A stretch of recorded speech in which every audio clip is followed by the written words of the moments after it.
இதை நாங்கள் 1500 ரூபாய்க்கு வாங்குறோம். இதை வந்து நாங்கள் 2500 ரூபாய்க்கு விற்கிறோம். இது ரொம்ப சின்ன இடத்து 1500 ரூபாய்க்கு வாங்குறாங்களா, 2500 ரூபாய்க்கு விற்கிறாங்களா, ரொம்ப சின்ன லாபமாக. 80% லாபம் வர்றது வந்து ரொம்ப சின்ன லாபமாக பார்த்துக்கோங்க. நீங்கள் இப்படி தான் என்னென்னு கேட்டிங்கன்னா வந்து சினிமாலையும் ஏமாந்து போகிறீங்க. 80 ரூபாய்க்கு வந்து டிக்கெட் விற்கணும்னு சொன்னால் 200 300 கொடுத்து அவங்கள தலைவனுங்கிறீங்க. யார் யார் உங்களை ஏமாற்றி விற்கிறாங்களோ அவங்கள பெரிய ஆள் நினைக்கிறீங்க. காசு சம்பாதிக்கிறது அவ்வளோ ஒன்றும் ஈஸி கிடையாது. ஒவ்வொரு பொருள் வாங்கினா அந்த பொருள் இவங்க என்ன சொல்கிறாங்க, ரோட்டு கடையில் வாங்குறேங்கிறாங்க.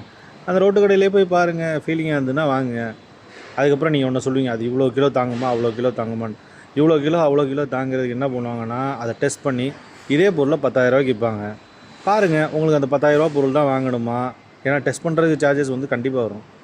இல்லை இந்த 1500 ரூபா போதும், பிஞ்சிச்சின்னு சொன்னால் அடுத்தடுத்து புதுசாக வாங்கிப்போம் அப்படின்னு நினச்சா ரோட்டு கடையிலே வாங்க ட்ரை பண்ணுங்கள். இடையில இந்த தரகர் மாதிரி வச்சுக்கிட்டு இருக்கோம் பார்த்துருக்கீங்களா? இவங்கனால தான் நாடே சின்ன பண்ணாமல் போகுது.